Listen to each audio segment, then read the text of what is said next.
Bonjour à tous. Nous partons aujourd'hui à la rencontre d'une des voix les plus connues des auditeurs des radios de la RTBF. Il est en quelque sorte l'ange gardien de la circulation. Chaque jour, Serge aide les automobilistes à éviter les bouchons dans la capitale et autour de Bruxelles. Vie ma vie de motard, RTBF Mobile Info, c'est tout de suite dans votre émission Contact.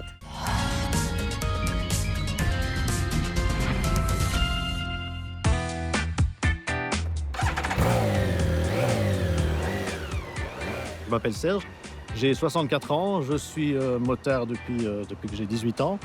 Je suis le motard Mobile Info, celui qui fait les infotrafics tous les matins et toutes les après-midi à la radio. 7h10, c'est l'heure d'accueillir Serge, notre motard Europe Assistance. Bonjour Serge.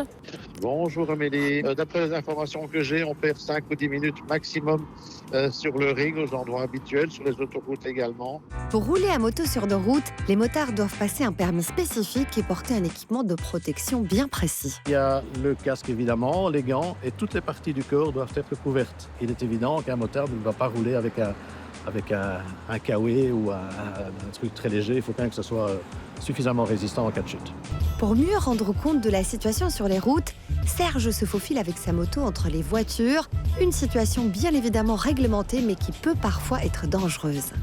Il y a plein de règles, notamment la vitesse entre les fils. Elle est limitée à 20 km/h en plus que la file, 50 à l'heure de toute façon maximum. Et si on est sur l'autoroute, on doit passer entre les deux fils de gauche. Et c'est vraiment une règle qui est bien faite parce que elle est très très logique et il ne faut pas passer à 80 entre deux fils qui roulent à 20 à l'heure. C'est extrêmement dangereux malgré que malheureusement beaucoup de motards le fassent.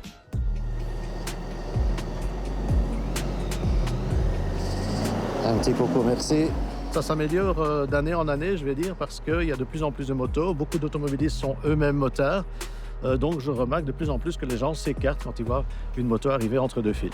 Une bonne visibilité est aussi la clé d'une bonne cohabitation entre automobilistes et motards sur nos routes. Des gilets orange, gilets jaunes, tout ça, des casques visibles. Ça, c'est très important, donc il faut qu'on nous voit. Effectivement, je vois parfois des motards ou des cyclistes qui roulent complètement en noir.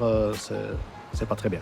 Alors que les automobilistes font en général le maximum pour éviter les bouchons, Serge, lui, les traque chaque jour. Serge, bonjour. Bonjour Daniela. Je vais me glisser dans votre pot aujourd'hui, direction les embouteillages. Volontiers, vous allez voir ce que c'est que de passer entre les fils dans les embouteillages. Serge, vous connaissez Bruxelles comme votre poche, en fait. Oui, mais je retiens pas bien le nom des rues, mais je sais aller d'un endroit à un autre. D'ailleurs, j'ai un GPS que je pourrais employer sur la moto. Et je l'emploie en moyenne une fois par an. Qu'est-ce qui est le plus difficile dans votre métier? Rien. Rien. Moi, j'adore de me lever le matin et d'aller travailler.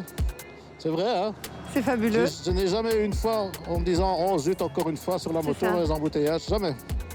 Donc, il n'y a rien de difficile. Vous rendez service, en fait, aux auditeurs, aux automobilistes. Et ça vous rend heureux. Voilà, exactement. Eh bien, messieurs, mesdames les automobilistes, continuez à évoluer dans le bon sens, c'est-à-dire à penser aux motards, à penser qu'il y a de plus en plus de motards autour de vous, de bien regarder tout autour quand vous changez de bande, quand vous changez de fil, et continuez.